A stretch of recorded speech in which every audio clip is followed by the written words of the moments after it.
Hi everyone, welcome back to my YouTube channel. I hope you are doing well. In today's video I am going to talk about something a little different from my previous videos. Today I will explain how stand-up meetings are conducted in the IT industry and how you can effectively present your updates during a stand-up call. Let's get started. Good morning everyone. Always use this simple structure.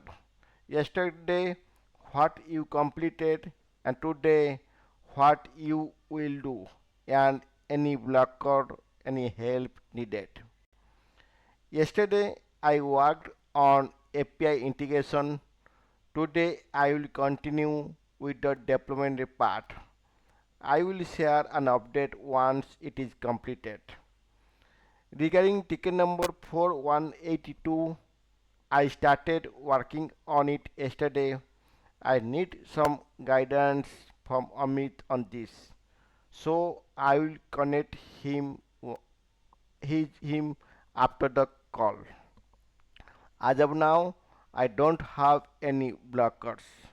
Also, Suraj has scheduled a KT session with which I will be attending.